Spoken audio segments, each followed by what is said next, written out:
대략 한 10분의 1 정도가 되게 되겠죠. 그래서 이 식이 10분의 1 곱하기 카파 곱하기 L0의 제곱, 이렇게 간단하게 표현을 할 수가 있습니다.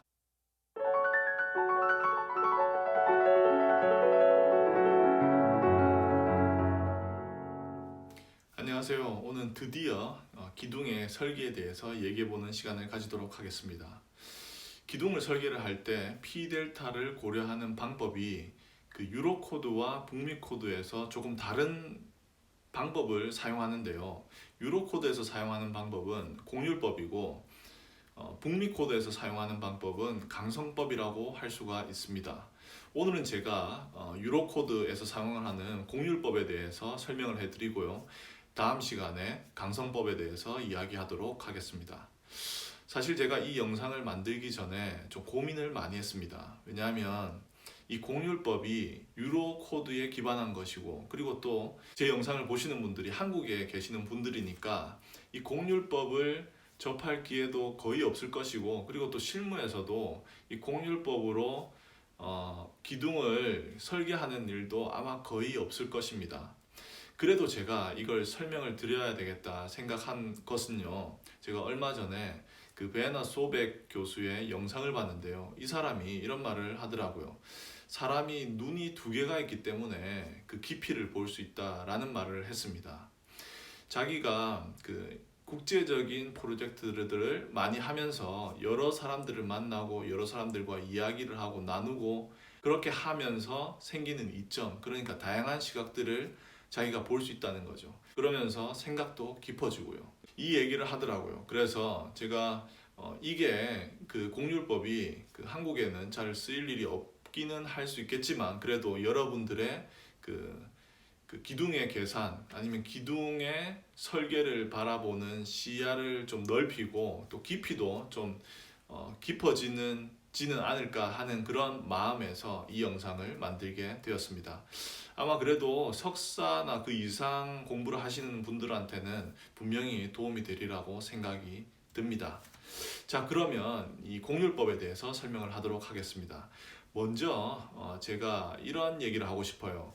디자인에는 그 하중과 저항력이 있죠. 그러니까 디자인은 하중과 저항력을 비교해서 하중이 저항력보다 작게 만들어주는 것이죠. 아니면 저항력을 하중보다 크게 만들어주는 것이죠.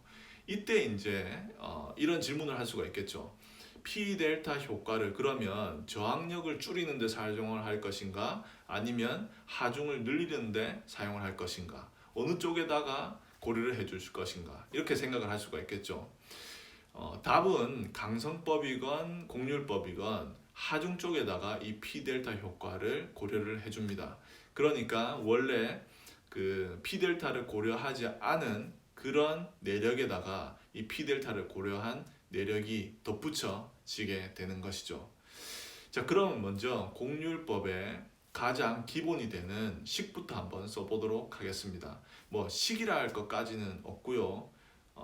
기둥을 계산을 하기 위해서는 기둥의 설계에 중요한 내력을 구해야 되겠죠. 그것은 바로 축력과, 그러니까 압축력과 그리고 또 모멘트입니다. 전단력 같은 경우는 일반적으로 기둥에서 고려해주지 않아도 되죠.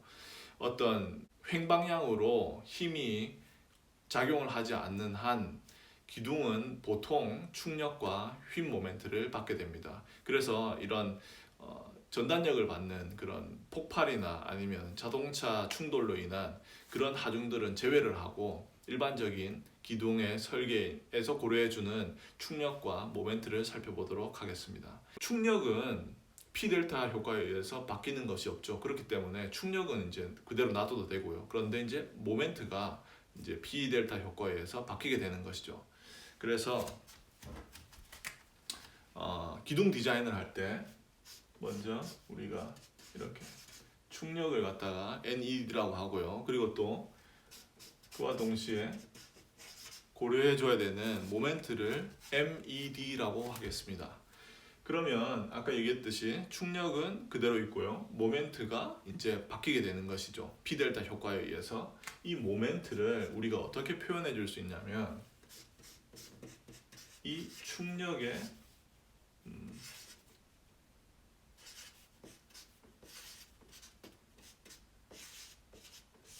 이렇게 표시를 해줄 수 있습니다. 여기서 E로 나타낸 것은 편심입니다. 여기 밑에 그 인덱스들은 뭐 이렇게 보시면 됩니다. 편심인데 시스템 편심, 그러니까 원래 시스템상 존재하게 되는 편심입니다. 예를 들어서 기둥의 그 두께가 다르게 되면 위에 있는 기둥이 좁고 밑에 있는 기둥이 넓게 되면은 이 기둥이 한 면을 기준으로 서 있을 때 밑에 있는 기둥에 편심이 발생하게 되죠. 그러니까 위에 있는 기둥이 밑에 있는 기둥 중심선에 있지 않고 약간 비껴나서 서 있게 됩니다. 그러면서 당연히 그 위에 있는 기둥의 하중이 편심을 가지고 밑에 있는 기둥에 작용을 하게 되죠. 그러면서 생기는 모멘트입니다. 이것은 이제 우리가 일반 탄성 해석을 할 때에도 고려해 줘야 되는 그런 모멘트이죠. 그게 바로 여기 이 0이고요. 그리고 두 번째, 이 I는 여기 있는 I는 imperfection의 약자입니다. 그러니까 불완전성 이런 것이죠. 우리가 어떤 기둥을 지을 때나 아니면 뭐 어떤 그 건물을 지을 때 아니면 어떻게든 그 건축물을 지을 때 계획을 하고 플랜을 세워서 뭐 치수도 정하지만 사람이 짓는 거기 때문에 항상 오차가 존재하게 되죠. 내가 수직으로 기둥을 짓는다고 하더라도 그게 삐뚤어져서 생기는 오차가 있게 마련입니다. 그것을 이제 고려한 게 여기 이 I로 표시되는 이 편심이고요. 그리고 마지막에 여기 이 2로 표현되는 편심, 이것이 바로 P 델타 효과에 의해서 생기는 편심을 고려해 주는 것입니다. 여기 이제 여기 2는 세컨드 오더 이펙트를 나타내는 2로 해석을 이해를 하시면 될 것입니다. 자, 그러면 여기 이 1과 이 I 같은 경우는 제외를 하고요. 우리는 이제 여기 세컨드 오더 이펙트에 의한 편심 이 2에 대해서 한번 살펴보도록 하겠습니다. 그러니까 결국 그 세장한 기둥의 디자인은 이 2를 어떻게 고려해 주는가가 결정적인 것이죠. 자, 그러면 이 2를 어떻게 구하는지 한번 조금 이론적인 부분도 한번 살펴보도록 하겠습니다. 여기 이 2를 구하는데 하나의 기본이 되는 기둥을 표현을 해볼게요. 다름이 아니라 이렇게 캔틸레버보 형식의 기둥입니다. 얘가 이렇게 수직 방향으로 하중을 받고 그리고 또 이렇게 수평 방향으로 하중을 받는다고 하겠습니다. 그러면 얘가 이제 이렇게 휘겠죠. 그러면서 여기에 작용하는 수직 방향의 힘으로 인해서 모멘트가 발생하게 되고 이 모멘트가 원래 받게 되는 횡하중에 의한 그 모멘트에 더해져서 작용을 하게 되는 거죠. 이걸 바로 우리가 P 델타 효과라고 했습니다. 그러면 이제 문제는 이 편심을 구해주는 게 이게 이제 관건인 것이죠. 이 편심을 구해줄 때 쓰는 방법이 공률법과 강성법이 있습니다. 오늘은 공률법 한다고 그랬죠. 일단 제가 여기에 공률을 한번 나타내 볼게요. 그리고 또 요 옆에는 우리가 그 변이를 구할 때 사용하는 그 가상의 모멘트, 그걸 한번 그려보도록 하겠습니다. 우리가 여기 위에 기둥의 꼭대기에 머리점의 변이를 구하려고 하니까 머리점에다가 가상의 힘을 이렇게 이를 작용을 시켜줘야 되겠죠. 그러면서 생기는 이런 모멘트가 있을 것입니다. 그러니까 첫 번째 여기 그림에서는 제가 공률을 나타낸 것이고요. 두 번째 그림에서는 가상의 힘에 의한 그 모멘트의 분포를 나타내었습니다. 사실 여기 앞에 이 공률을 제대로 표현을 하려면 사실은 뭐 이런 형태가 될 겁니다. 왜냐하면 처음에 여기 하중이 작용할 때 이 윗부분은 그 콘크리트에 균열이 가지 않게 되겠죠. 그래서 이 공률이 이렇게 밑에 그 균열이 가는 곳처럼 크지는 않습니다. 사실 그렇지만 우리가 나중에 계산을 좀 더 편하게 하기 위해서 이렇게 가정을 하도록 하겠습니다. 그렇다고 해서 이게 원래 공률의 그 분포와 완전 벗어나지는 않는 것이죠. 자, 이게 제가 이거 이렇게 그림을 왜 그렸냐 하면 이 식 때문에 그렸습니다. 델타 아니면 이걸 갖다가 뭐 E라고 하죠. 이것은 어떻게 구하냐면 그 적분을 하는데 카파 곱하기 m 다시 그리고 dx 0에서 x까지 이렇게 그릴 수가 있는 거죠. 이게 이제 공률이죠. 이 공률은 다시 모멘트로 쓰면 m 나누기 2i 뭐 이렇게 쓸 수 있죠. 그런데 제가 이걸 생략을 하고 바로 이렇게 카파로 썼습니다.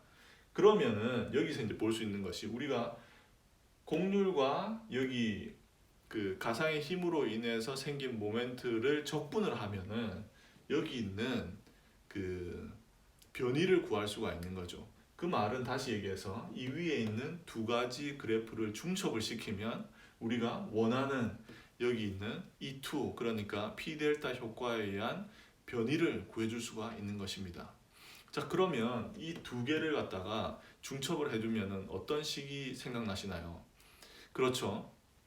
이 두 개를 중첩해서 적분을 할 때 수치로 적분을 할 수가 있죠. 그러면 여기 있는 그 이 모양, 그 사인 곡선의 반 모양, 그리고 또 여기 삼각형 모양을 그 적분을 하면은 중첩을 하면은 이렇게 요런 상수가 나오게 되죠. 그리고 여기에 L 제곱이라는 그런 값이 나오게 됩니다. 이렇게 해서 우리가 변이를 구해줄 수가 있는 것이죠. 카파가 빠졌죠. 자 이렇게 변이를 구해줄 수가 있습니다. 자 여기서 제가 그런데 이 L을 갖다가 여기 길이가 L이죠. L을 갖다가 L0로 한번 나타내 보겠습니다. 이 L0는 뭐냐면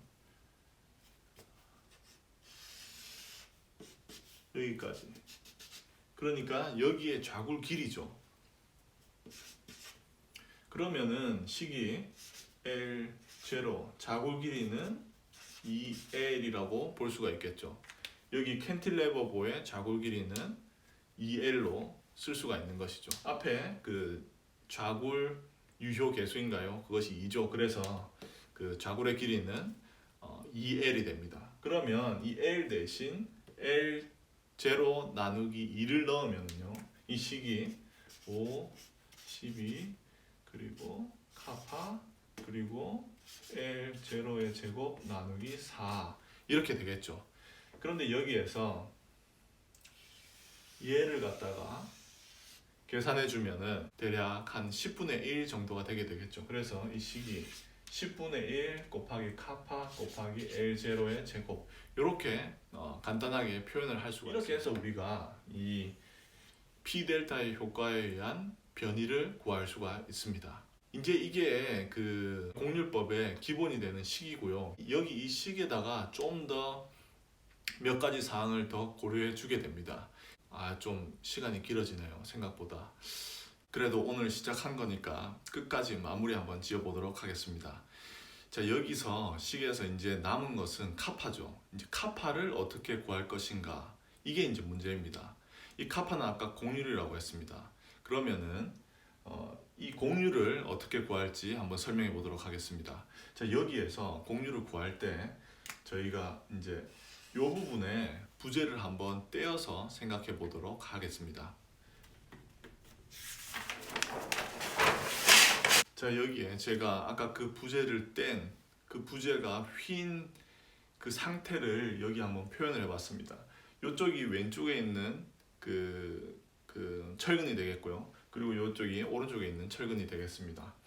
그러면은 공률은 여기 반지름을 갖다가 R이라고 표현을 했는데요. 공률은 1 나누기 R이 되겠죠. 이렇게 1 나누기 R이 됩니다. 그런데 이 B는 우리가 여기서 이 단면의 변형률을 한번 표현을 해볼게요. 여기를 제가 잘랐다고 치고 여기에서의 변형률은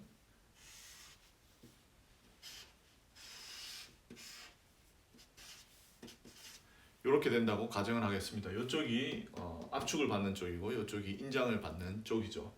그리고는 여기에 변형률에다가 그 철근이 위치한 그 변형률도 한번 여기다 표시를 해보죠. 그러면은 여기에 있는 공률의 그 B는 이 단면의 그 변형률의 비와 같게 되겠죠.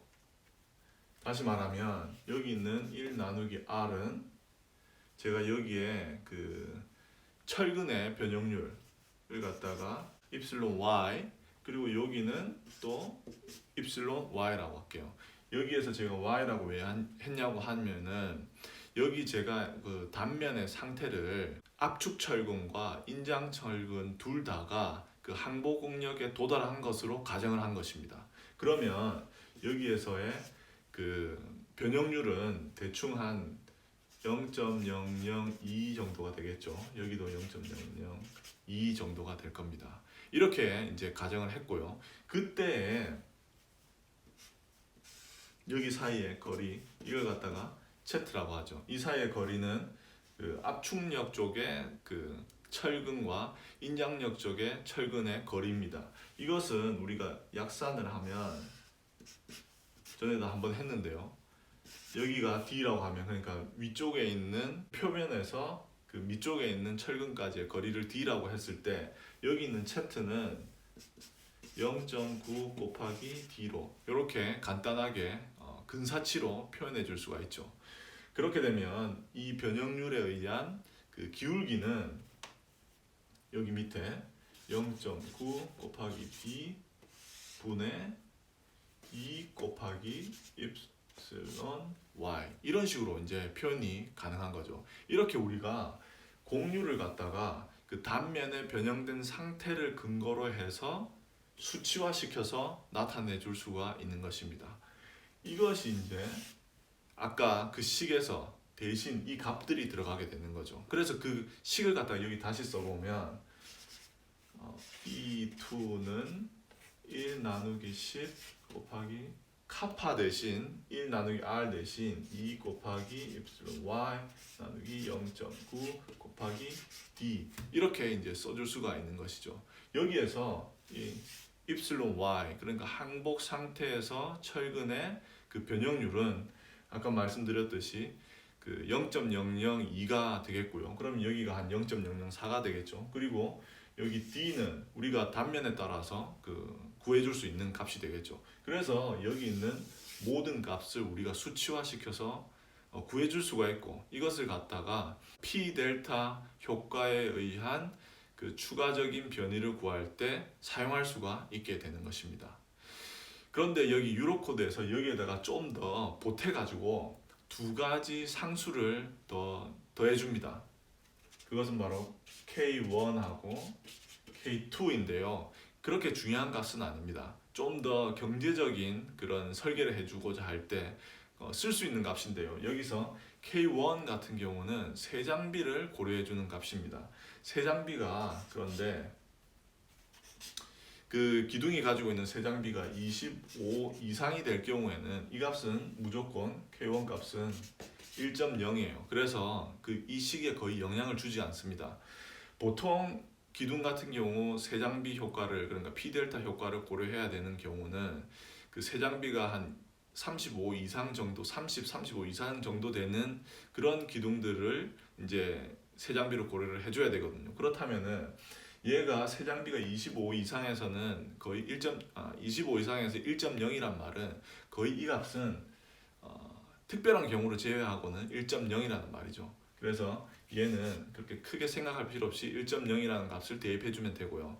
그리고 여기 나오는 K2라는 값은 고려하는 단면에 그 공률을 좀 더 정확하게 구해주는 상수입니다.